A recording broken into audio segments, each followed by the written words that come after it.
भर्ती परीक्षा और गुर्जर आरक्षण से जुड़ी कमेटी को लेकर संसदीय कार्य मंत्री जोगाराम पटेल ने फर्स्ट इंडिया से खास बातचीत में कहा कि एसआई परीक्षा को लेकर सरकार का मंतव्य साफ है, दोषियों को सजा मिले और जो सही है उसे न्याय मिले। इसी सोच के साथ कोर्ट को पक्ष बताया है। इस मौके पर जोगाराम पटेल से खास बातचीत की पॉलिटिकल एडिटर योगेश शर्मा ने। हमारे साथ हैं संसदीय कार्य मंत्री और लॉ मिनिस्टर भी हैं जोगाराम पटेल।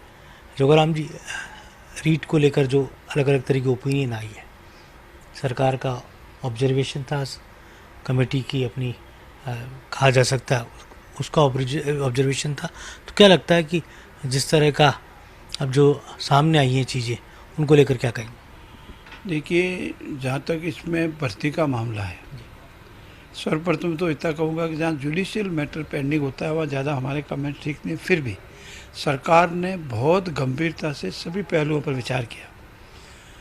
भर्ती में कहाँ कहाँ कितने घोटाले हुए हैं, डम्मी कैंडिडेट कितने बैठे हैं, नकल माफिया कितने हैं, आउटर साइड कितने लोगों ने प्रभावित किया है, इन साइड के लोगों ने कितना प्रभावित किया है। और साथ साथ ये भी देखा कि इतनी लंबी स्टडी के बाद सुप्रीम कोर्ट ने बंगाल वाले केस में एक गाइडलाइंस दी कि आप स्टैटिक से स्टडी करो कि भर्ती से प्रभावित कितना हुआ है। तो हमने जिलेवार भी सारी भर्तियां मंगाई 3 सालों में। उन सब के आधार पर एक राय बनी कि अभी इस भर्ती को निरस्त करना प्रीमेच्योर है। लेकिन जो विद्यार्थी हड़ताल पर है या जो परीक्षार्थी हड़ताल पर है या जो अपना पक्ष रख रहे हैं, उनका अपना पक्ष है। जिन्होंने ज्वाइन कर ली है, परीक्षा पास हो गए हैं, आरोपित है, उनका अपना पक्ष है। सबका अपना अपना पक्ष रखने का अधिकार है। और उसके बाद में माननीय सुप्रीम कोर्ट के विभिन्न समय समय के निर्णय हैं, उन सब के आधार पर सरकार ने कल अपना पक्ष रखा है। और अब न्यायालय के ऊपर निर्णय करना है कि इन सब के बावजूद न्यायालय क्या निर्णय देता। हमारा ये मानना है कि जो दोषी है उनको तो सज़ा मिले और ऐसे दोषियों को भविष्य में किसी भी सर्विस में नौकरी नहीं मिले, उनको डिबार किया जाए। और ये जांच निरंतर जारी रहे, शायद कितना भी समय लग जाए, लेकिन एक भी दोषी है उसको खोद के निकाला जाए कि ये दोषी है। परंतु जो निर्दोषी है, जिसने मेहनत करके परीक्षा पास की है, उसका भविष्य खराब नहीं हो, ये भी सरकार ध्यान रखना चाहती है। और इसीलिए ये भी निर्णय लिया है कि अभी जो हमारी एसआई भर्ती निकलने वाली है, निकल गई है। पहले कम संख्या थी, अब हमने करीब 500 की संख्या उसको कर दी है। और जो परीक्षार्थी पिछली बार सफल नहीं हो पाए, इस परीक्षा में बैठे सफल हो जावे, अपना भविष्य बनावे। और इन सब के आधार पर हमने अपना पक्ष न्यायालय में रखा है। अब माननीय न्यायालय ऊपर निर्भर है, सभी पक्षों को सुनने के उपरांत वो क्या निर्णय करते हैं, सरकार उसकी पालना करेगी। नहीं, जो आरोप विपक्ष लगा रहा है, निरस्त की मांग थी, एक आरोप ये भी कि आपका वादा था घोषणा पत्र में, उसकी भी बात उठाई जा रही है। हमारा वादा था जांच का, उसका गलत इंटरप्रिटेशन कर रहे हैं। और राजनीतिक वजह से आज आदरणीय गोविंद जी डोटासरा ने पीसी करके जो स्टेटमेंट दिया है वो गलत है। उन्होंने तथ्यों को तोड़ मोड़ कर दिया है, नकारात्मक राजनीति की है। मेरा उनसे निवेदन, नकारात्मक राजनीति की।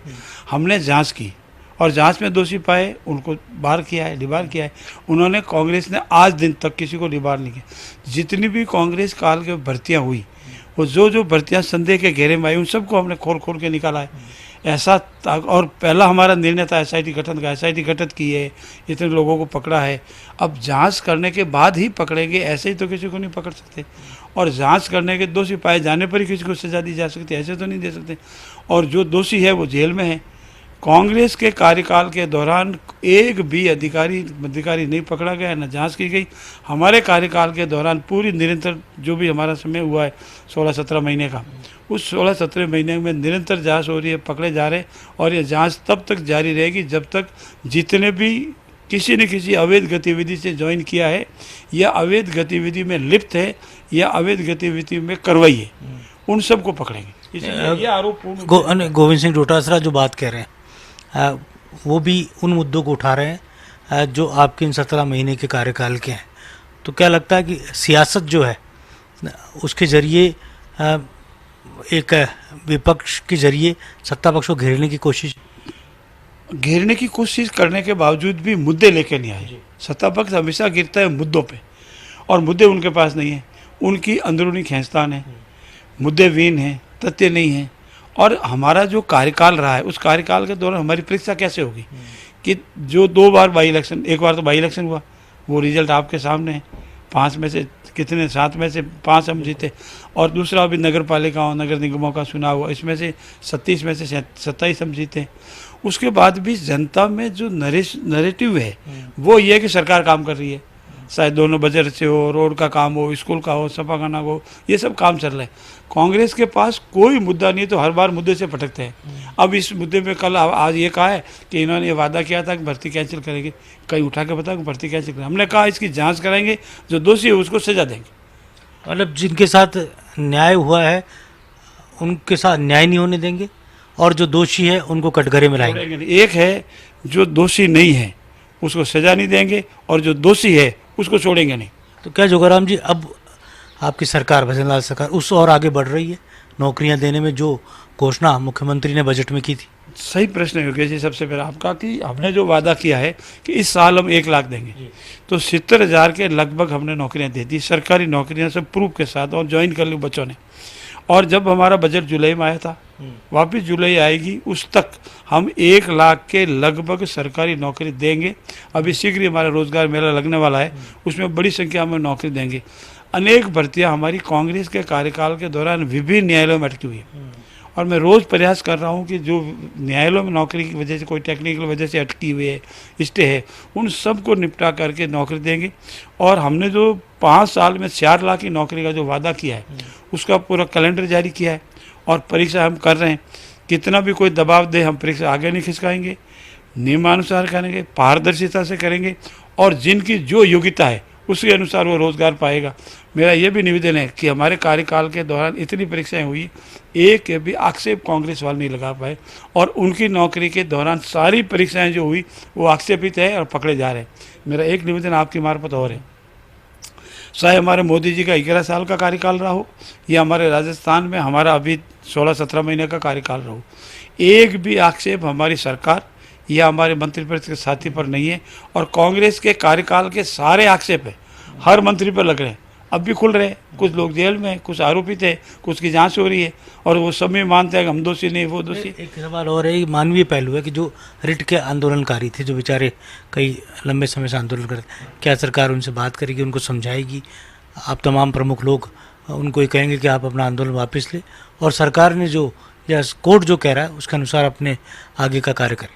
मेरा उन सबसे ये नम्रता से निवेदन है कि उनका अपना पक्ष है और पक्ष रखने का उनको अधिकार है, लेकिन उनको अपना पक्ष रखने के लिए हमने एक व्यवस्था जो सरकार ने की है कि 500 की एसआई की भर्ती हमने घोषित की है, और हम बहुत शीघ्र ये भर्ती करेंगे।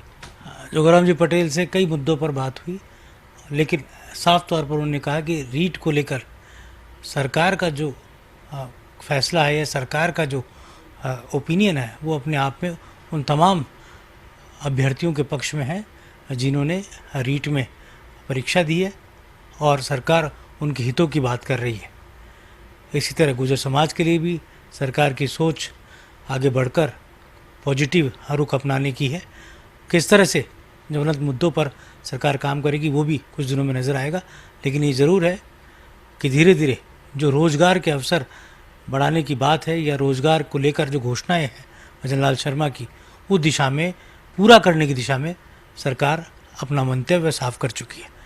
कैमरा जर्नलिस्ट नरेंद्र के साथ योगेश शर्मा, फर्स्ट इंडिया, जयपुर।